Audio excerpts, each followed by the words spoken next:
Marshall. Welcome back to the channel, guys. If this is your first time visiting the channel, my name is Marshall, and welcome to Wild Pine Tree Homestead. And please remember to subscribe and join us over here so you can be a part of what we're doing. And we're sharing our journey and what we're doing on this homestead, and we would love for you to be a part of it. All right. And of course, for those of you that have been with us for a while, welcome back, guys. This topic, guys, I have talked about purchasing land and how to go about it, even in our first video when we introduced our channel. We talked about that, and I've talked about it maybe in another video before, but I've never really gone this in depth into it. So I have asked on my channel, I think I have a couple of people ask about how to go about purchasing land and where to buy it and so forth. And those things are vary because I can't really tell you where to buy your land. And, you know, I can only tell you from our experience what we've done and the research that I've done. All right.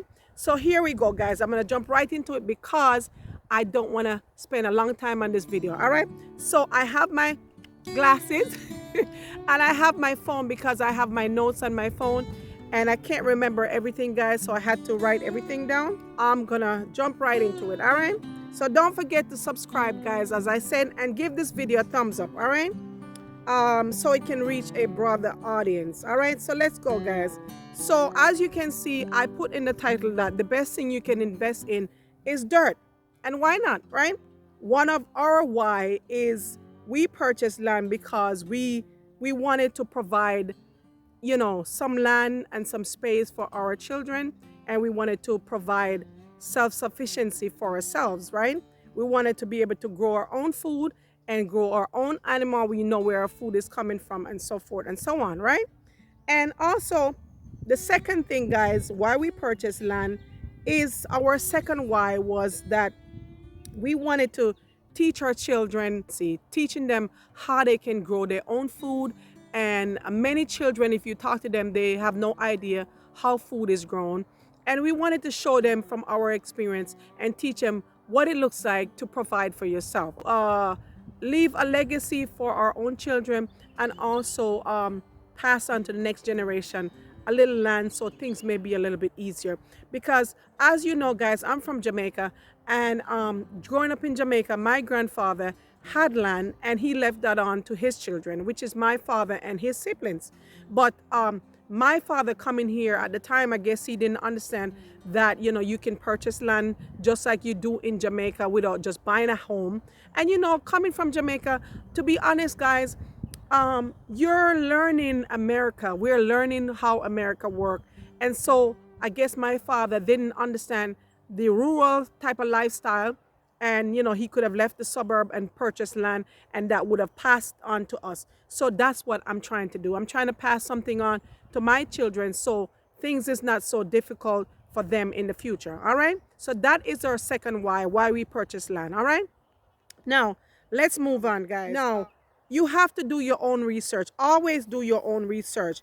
And as I said, when we purchased land, guys, we did not use a realtor when we purchased our land because I feel like at the time there were realtors selling land to people, but I think it was less interest in selling land than selling house, because you know it's a bigger commission when you sell house to people than it is land. Now things might be a little bit different. So we went out and we did our own research and we drive around and look for our own land. And, you know, after we did that, we found the land that we were looking for, and then we went on to get a lawyer to do our closing. So if you're looking for your own land, remember that you will have to get a lawyer to do your closing for you and so forth. But if you have a realtor, then the realtor will, you know, of course, do all the work for you. All right. So I just want you to keep that in mind. So remember, guys, get ready to do your work if you're going to run around and look for your own land. Now, the two things that the basic things I would say that you need on your land, guys, is light and water. Now, on your land, when you look on the land, make sure that you have a power wire at the top of your gate or running through the land. So I want to make sure I point that out to you guys. All right. So now that I talked about how you can look for your land, let's talk about some of the website that you can use to search for your land. At the time, we use Land Watch, which is still here. We're still around. A Land Watch. We use Land and Farm. We also use Land Flip. All right. Everybody knows these websites. They're pretty common website that everybody can use. All right. And also, guys, don't X out a Craigslist. Keep Craigslist in mind, because that is the way we found our land, through Craigslist.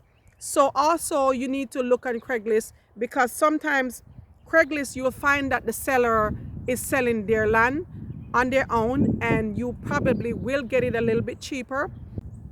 All right, guys. So, all right. So since that you've looked for the land and you're looking on your website, remember, I know some people might be a little bit hesitant to buy land now, because sometimes people don't have credit. Their credit isn't good. Don't worry about that, guys. You can still buy your land. Remember, you have the option of owner financing your land. You can do that and purchase your land. So don't worry about that, okay? But that's up to you, all right? You have to do your own research. Okay, all right. Now, these are some of the questions you want to ask yourself when buying land, all right? What are you looking for in the land, okay? Make sure you're not buying swampland, okay? You have to make sure you look at the land, look how the land is laid. Do you have drainage on the land, and so forth, all right? Make sure that you're buying land that you can use most of the land. You want to make sure you can use most of your land when you buy your land, okay? Some people buy land where it's like it's dropped off in the back. You know, you could barely use. You buy 5 acres and you can only use 1 acre. That doesn't make any sense. Make sure when you're buying your land, you can use most of your land. So make sure it's not like too much hill or too much slope that you can't use the land, all right? Number 2, are you looking for land with house on the property? You have to think about that, all right? Number 3, are you looking for raw land, right? And number 4, are you willing to live off-grid? You have to ask yourself these questions. Also, are you looking for land that has paved road, or are you looking for land with dirt road?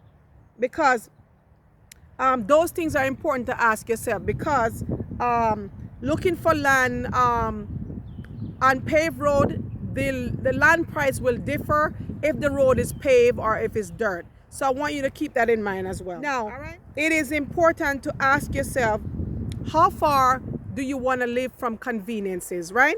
Like a grocery store, medical facilities, schools, where you know, if you have children, a gas station, and things of that sort. You want to make sure that you're looking for a land where you have those things accessible, all right? Now, my advice to you is that when you're purchasing land, make sure at least you live at least 30 to 40 minutes away from convenience, like supermarkets and, you know, medical centers and stuff. And that's also up to you, but that's my recommendation. All right. Now let's talk off-grid. If you're living off-grid, guys, when I said off-grid, I mean that there is no light on the land and there is no water. So you'll have to put those in later. And as you know, that will cost some money, so you will have to put some money to the side. All right, so you don't have septic on your property, you can always put that in later, okay? And I believe a septic can cost between $4,000 and $7,000, and that's depending on the state and the county that you live in. All right, so please keep that in mind as well. All right, and also if you're living off-grid, remember you can always set up your solar system and so forth if you want to do that, and that will cost a little bit of change as well. All right, let's see what else I didn't talk about. Okay, the subscriber particular that asked me about where to buy land in Georgia. Now I'm gonna leave a few counties down in the description, and you can look at those counties and do your research and see if those are the counties that you want to live in. All right, I will leave about maybe 5 or 6 counties in Georgia where you can live. And of course my phone is ringing. Hold on guys, I'll be right back. Okay fam, all right, so now that I'm back, Mr. Lewin called me interrupting my video. Anyway guys, I hope that all the information that I give you guys is helpful And like I said, do your own research, because I'm only giving you the information that I have done my research on and the experience that we have in purchasing our land. All right. So good luck with your purchase and good luck with your search for your land. And I wish you all the best. All right. Much blessings. And I will see you in the next one. All right. Walk good, stay safe, and God bless you. And I'll say your purpose. All right. Love you. Bye-bye.